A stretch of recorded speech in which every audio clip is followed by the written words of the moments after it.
Hello out there, I'm Keith Barron, the Chairman and CEO of Aurania Resources Limited.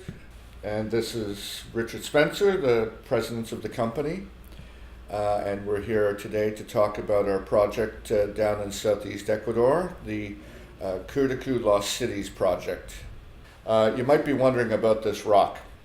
This is very exciting for us, and we wanted to share this with you today. Now, as we've said numerous times, the exploration at this stage is two prongs. So we have the airborne survey, which we have just completed, and we will be following up the targets that have been generated by that survey, but also what we're doing is stream sediment work.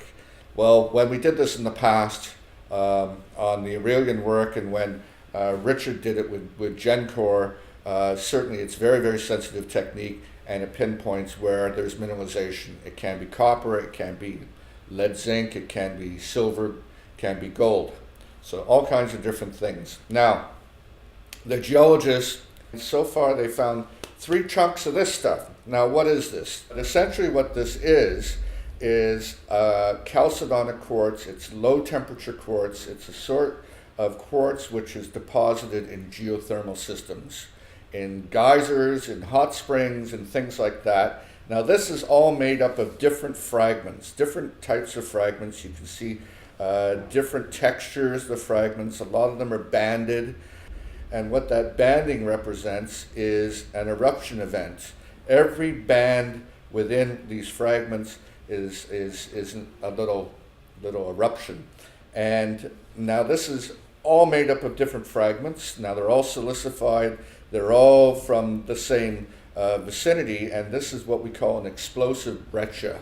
And this has been blown apart by eruption of things like geysers, hot springs, something under pressure.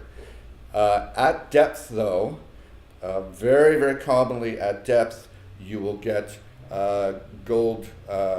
gold-silver systems, epithermal types of systems, and this is what's got us very, very excited. This is from a PowerPoint presentation from the old days from Aurelian. And look at this thing. This is another chalcedonic boulder, but this is from 110 kilometers to the south in the Cordillera del Condor. And this led us to Fruta del Norte, which happened to be almost directly underneath where this was coming from, the source of this boulder. So this is a very, very significant thing. In the words of Mark Twain, history doesn't repeat itself, but it often rhymes. So we're hoping that we potentially going to come up with a drill target here. Very, very early in our exploration. Of course, we've only covered a very small fraction of our concessions, but this is a very, very important milestone for us. The identification of this kind of rock, it talks about being in the high level of one of these systems, and typically the gold is below that, exactly like in Fruta del Norte. And it goes back to one of the points that Keith was making, is that you don't have to see a huge number of gold particles in the streams when you're above the system, when the erosion level is relatively high. So that's why the stream sediment sampling is so crucial, because in that stream sediment sampling we can detect the natural metal halo around these deposits. That includes things like mercury and arsenic and antimony and maybe a bit of silver and that kind of thing.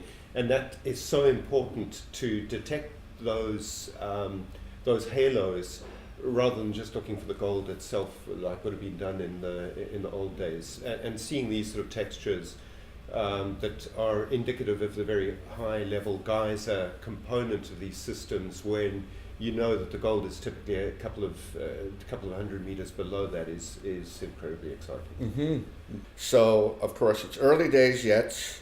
We're not saying that we found a gold deposit, but we found really strong indications of geothermal activity, which could lead to gold mineralization. Expect to see a couple of short videos in our video series coming out really soon. Obviously, they can be found at www.aurania.com, and we'll be trotting those out as soon as we can get them edited.